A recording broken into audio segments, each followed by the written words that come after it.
Hey, I'm Decathlon Gamer. Welcome back to Pro Cycling Manager 2020, Career Mode, episode number 59. Little parting gift from Gianpaolo Tentoni as he wins 2 stages at the Vuelta a Burgos and has won the overall classification by nearly a minute and a half. So nice little gift from him, and that was all quick sim. So that was on him, not me.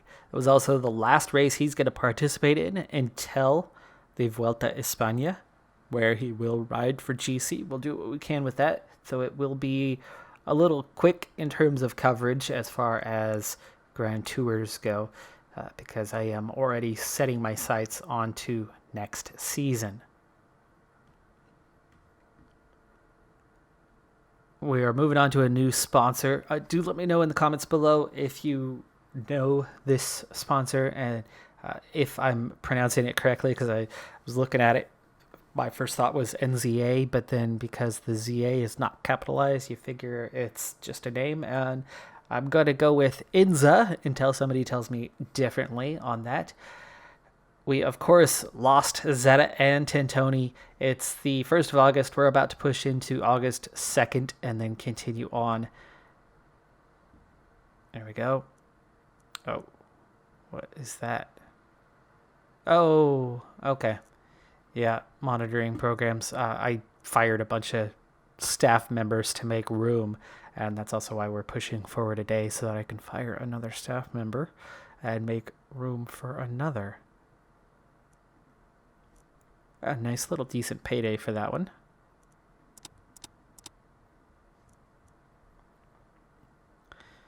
All right, so Zeta, Tentoni will not resign. We cannot afford them as expected. Surprisingly, Vermark is affordable. We have resigned him for $16,200 per month, making him 3 times over our highest paid rider on the team. Alan Banijek is also leaving, so 3 of our top 4 riders in terms of average are leaving us. Athil has resigned for the minimum. Oh, sorry. Athil's out. Telford has resigned for the minimum. And Justin Owayan is also being let go.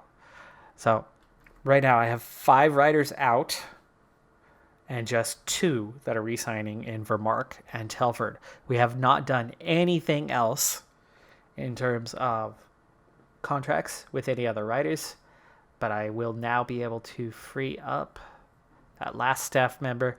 We only have 1 with an expiring contract. All the other guys, unfortunately, I forgot to take care of the contract signing at the end of last season. My bad. And it screwed things up because then I signed everybody after the start of this season. They were put onto a contract that then rolled into next season. And so now I have to let all my staff go in order to free their salary up for riders. And there we go. There's the last of those taken care of. So we're now free to use every dollar we have to sign the best riders we can. Moving to an Australian sponsor. Their only care is Australian riders, so no New Zealanders or anything like that included on their list of desirable riders. So of all of our dossiers, 1 does happen to be an Australian, and that is Robert Stanhard.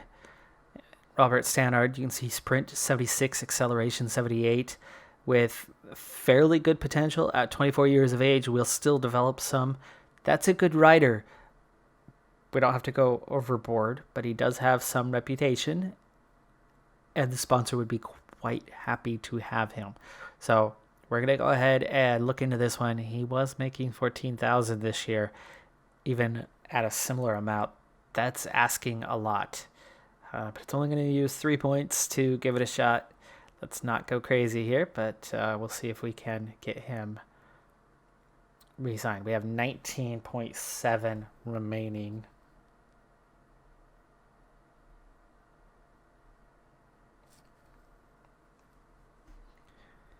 And he is willing to sign. We'll try. Actually, you know what? Absolute leader. He'll be leader as sprinter over and over again. 3-year deal, of course, for me.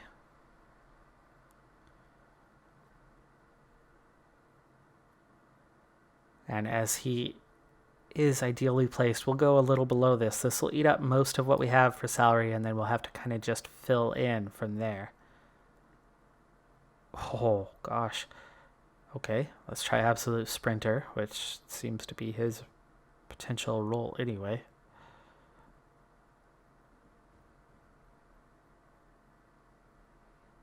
Index would move up 2 places. Oh, that nearly did it. 14.8. You know, as helpful as it will be to have him, we do have Kevin Vermark with international reputation. So even though we might get a terrible evaluation when it comes to Australian riders, I might be able to sign somebody for virtually nothing and at least get a partial evaluation on that. I don't need to spend every final dollar we have on a decent sprinter, which we could use a decent sprinter, but we still have some signings to make. That won't do it. Okay, he's out. Next target, Gianpiero Trenteru. This is our replacement for Tintoni, potentially. He is coming off a 0 contract, which means he's hungry to join a team. He's making $0 right now, so that means he's generally willing to accept less money than others. This is not an exact science, though, on this replacement for Tintoni. His mountain rating's 74, but recovery is an 80. Time trial is only a 68, so he is like Tintoni in a lot of ways, but very much quite a few levels behind him. But if we give him a season or two, as a 75 already, it's a pretty decent rating. If he's affordable.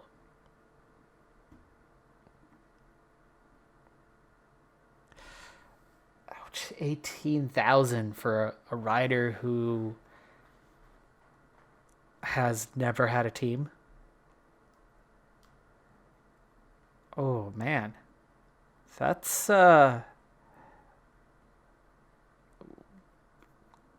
lot more than I expected. I'll try 15. If we can notch that to yellow, he would sign.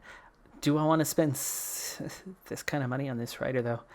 You know what? We're going to come back to him on negotiations because that literally takes up everything we've got left. And I'd rather get 4 riders with great potential because he's not going to put us over the mark where we're joining World Tour. We're not going to hit it. Remember, everybody else still has to sign their riders. So getting to 20th now doesn't even, crack the top anyway. So we are very much looking at Continental Pro, I think.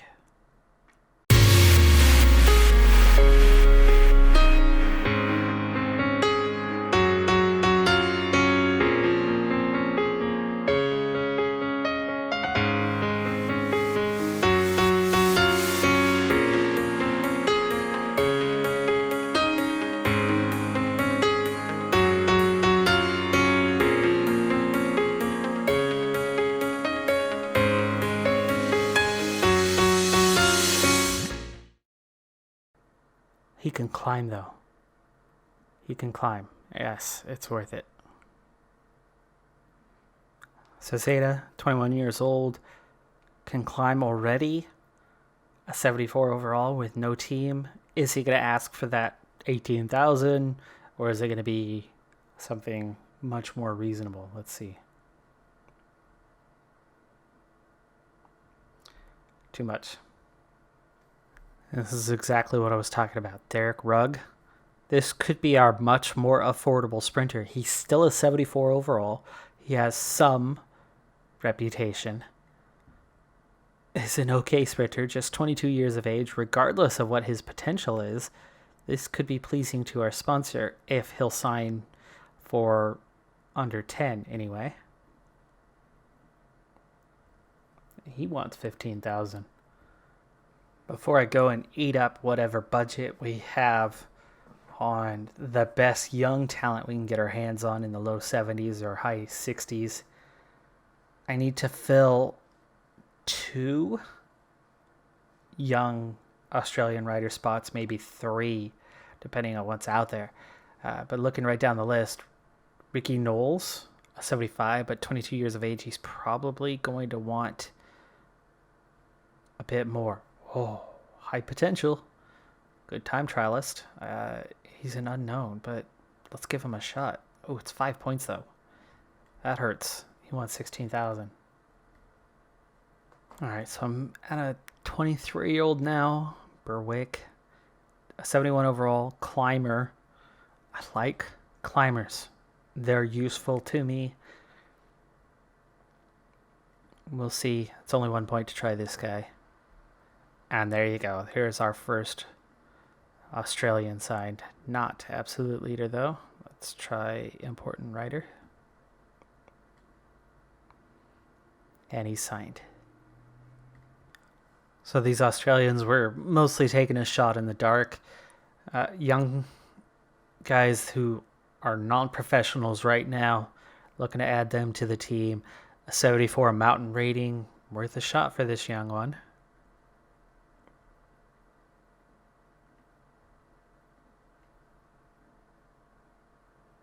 Aim for one more for good measure here. Again, it's only 1 point, and it really helps us fill out the team.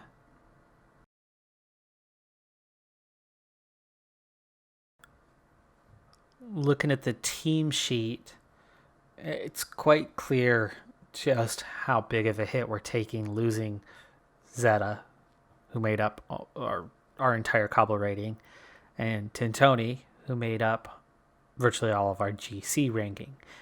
You can see the massive hits on that. We're going to be similar time trial, sprint, and hills, thanks to getting Vermark back. But those two areas make such a hit that we're losing a full star. Before re-signing Vermark, we were losing a 1.5 stars. With no potential of World Tour, I decided I might as well go small ball and get 3 riders at minimum contracts who have great potential. And so I'm going through my reports on youth riders, looking at those that have confirmed 5 to 8 potential, and going for guys that have a shot. So Matteo Jorgensen, American rider, 70 overall with district reputation, classics rider, a 73 cobble rating. So that right now is our replacement for Umberto Zeta. It hurts. It hurts so much that's what we're down to. But he's willing to sign for that minimum.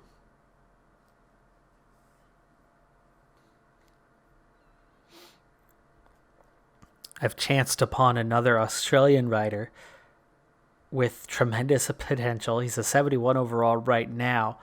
His only rating is time trial, but he's a good time trialist, and that's something. It looks like he might take the minimum. However, his interest level is a little bit lower. He wants to be an absolute sprinter. How about important rider?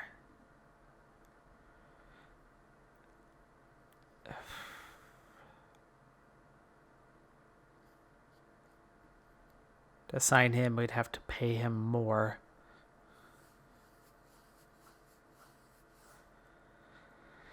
Which means we're losing a rider if we do that.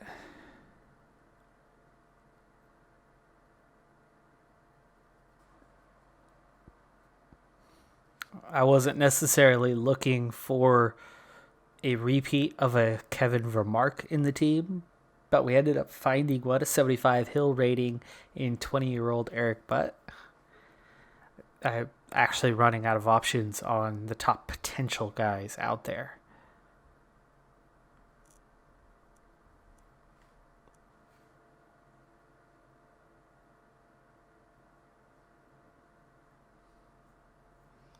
And our last spot's going to go to Carlos de Melo Delson, Brazilian rider. Seen as a time trialist, prologues the only rating over 70 reason for that, but with the 68 mountains, 67 hills, it wouldn't take much to convert them into even a stage racer. Recovery is at a 69, so wouldn't be much of a changeover. And if they have that high potential, it certainly could make a move.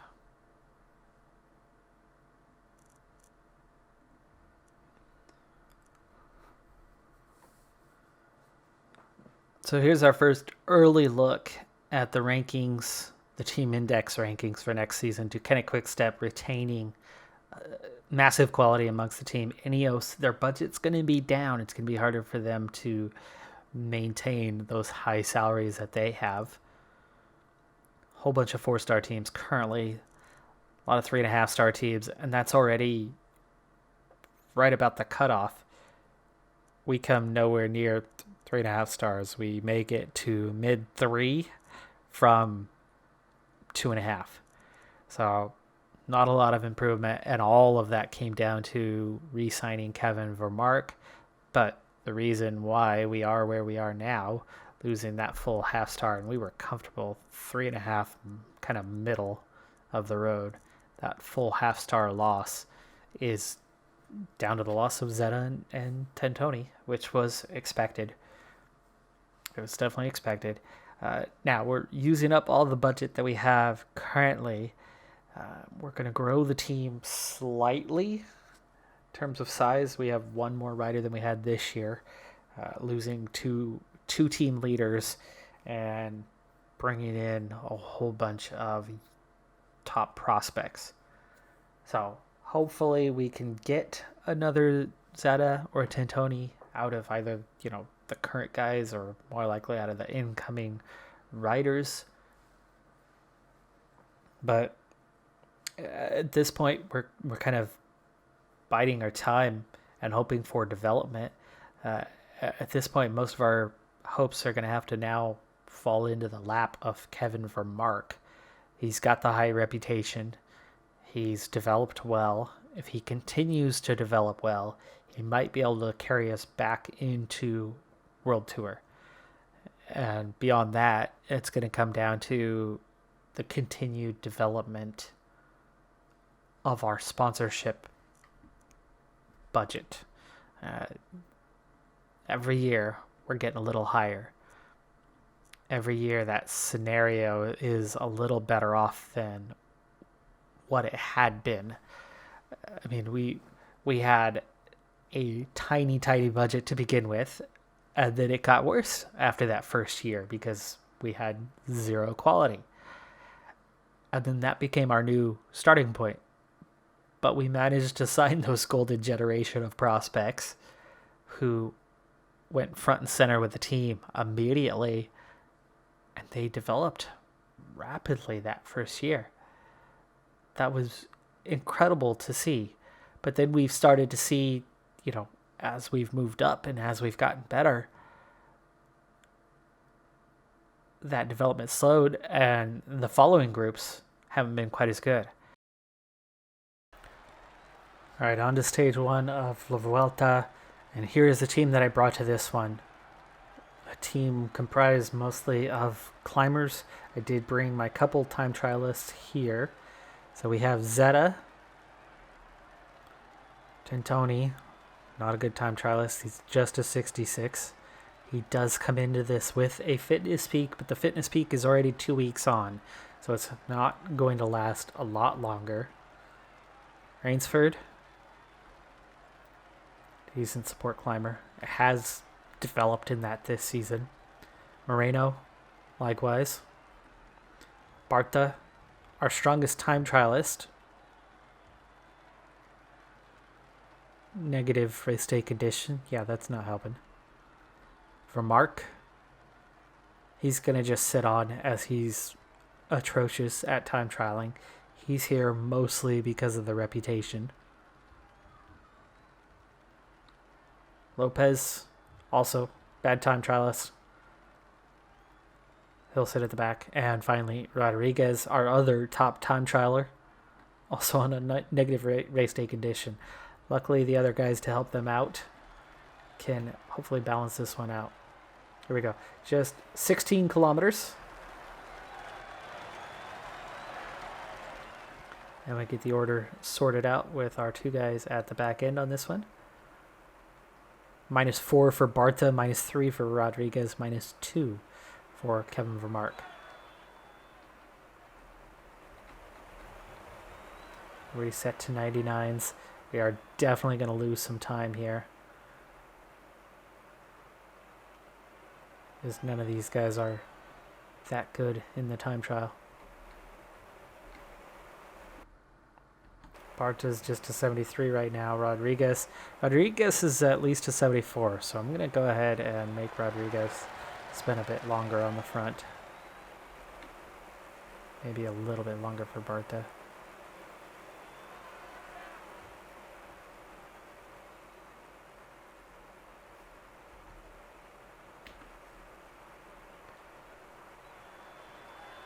Just 10 seconds down at the first time check, now 16. But we are equal on the worst time at that point. But it's all pretty close, so it's not major margins, it's small margins.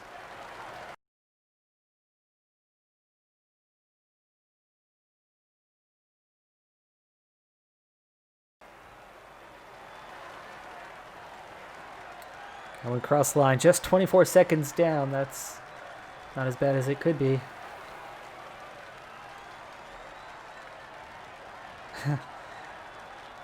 We've got 31 seconds and literally the slowest so far. So we're already going to start with a deficit. But we're well ahead of Movistar and a little ahead of Bora. Still within 30 seconds. Ineos is the favorite on this, so we'll see if they hang on to that. If we're only 31 seconds down, that's not too bad.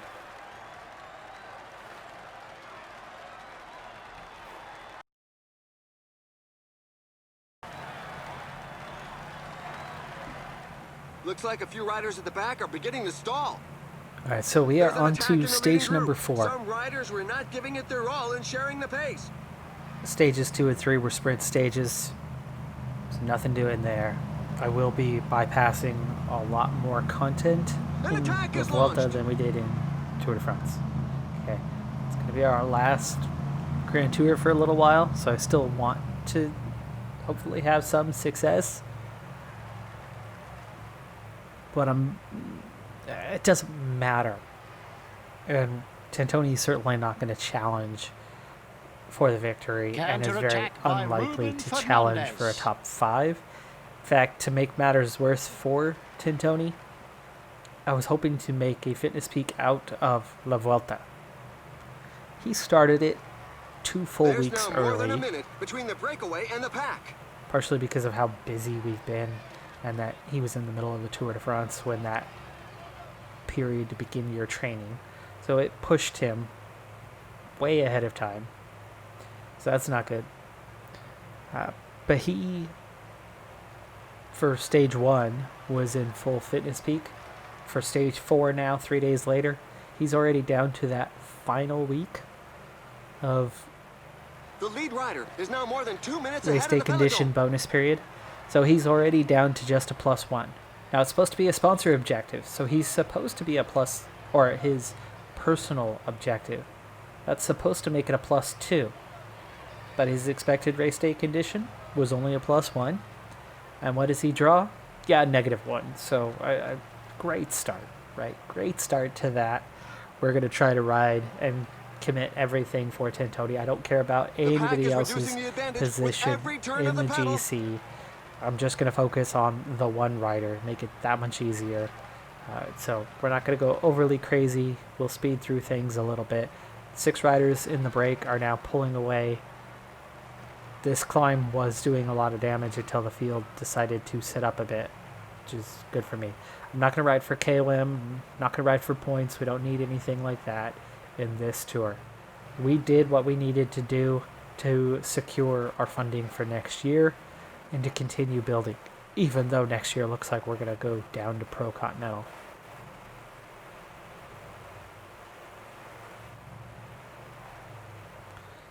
All right, over the first climb of the day, one more big, massive climb to go, though. Also 117 kilometers still. Final climb, 23 kilometers long. 6.6% average gradient. That's a lot for 23K.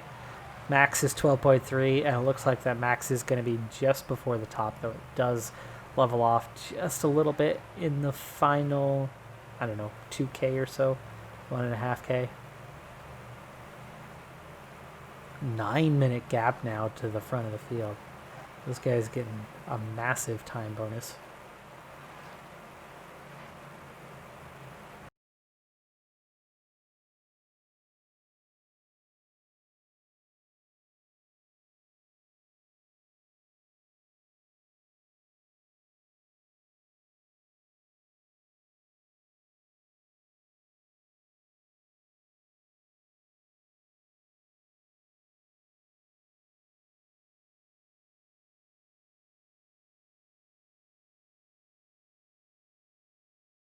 Kilometers remaining. All right, so final 15 kilometers of the climb. Lopez, first rider to start going backwards. Everybody else holding up pretty well. Zeta's nearly done, though. A couple of teams have set themselves up as pacemakers for the pack. I want these guys to drop too far back. In the breakaway group. Rainsford starting to slip, as is Barta. And I was hanging on a little bit better. So we're seeing a big acceleration now with 15K to go.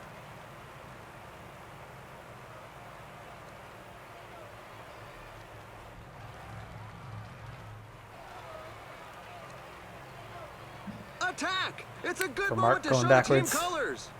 Zeta's going backwards. Rodriguez is going backwards. Okay, check back in up front. And Tony being protected. No, he's not.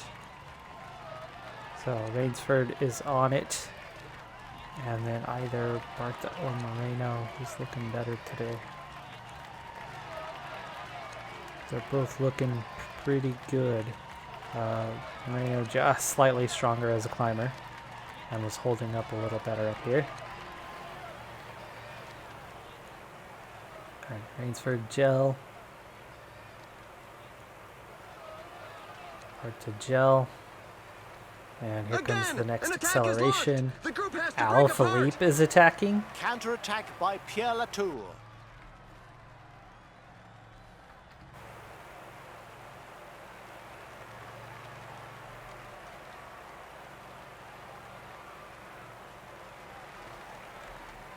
Okay.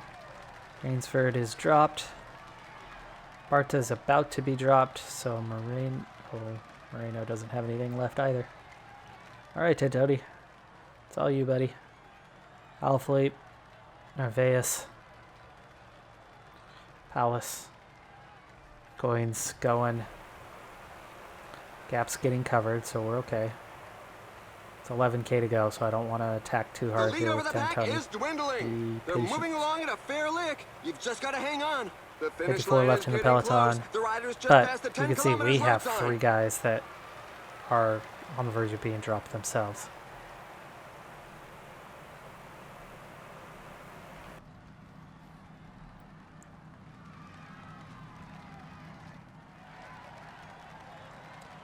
What the back looks like. Moreno just about to go out the back himself. Okay, now 26 chasing 3. Still 8 kilometers to go. Tentoni not looking so good. Stamina and resistance. He might be a really strong climber, but he has terrible stamina and resistance. He just recovers well day by day. So Sivakov goes. That's fine by me. We are not racing for the win. We're racing for a high GC placing. So we're just trying to survive where others cannot. And with 4.5K to go, you can see just how bad this is already getting for Tentoni, as he's on the verge of getting dropped from the group as we're seeing attacks. 3.8K. This climb is feared by many riders. The percentages are very Again, high. I would take this faster than I would normally. as we are just looking to get through this Vuelta fairly quickly compared to other races. Farewell tour for Tintoni, for Zeta. 17 chasing 2. Those 2 that we're chasing, Ruben Fernandez and Gino Mater. A solo victory for Ruben Fernandez. Fernandez wins from the break. We're into that final 900 meters. Tintoni can't attack too hard. He doesn't have much left here. Mater still goes second. Simon Yates third. Pogacar, Bernal, McNulty, Adam Yates, Sivakov, Latour. Moss is your top 10. The riders bringing up their rear Tintoni have in the made top it through 20, sheer and that's the front willpower. group. There might be This stage little was time a gaps real in there. strength sapper. So Ruben Fernandez moves into the race lead by winning the stage by nearly a minute and a half from the break. Mater is caught right at the line. And then the gaps, we should have had a gap there. We really should have. Tintoni should have lost time. I'm Decathlon Gamer, though. Thanks for tuning in. Be sure to hit that like button, and I'll see you next time. Have a good one. Be safe out there, and bye for now.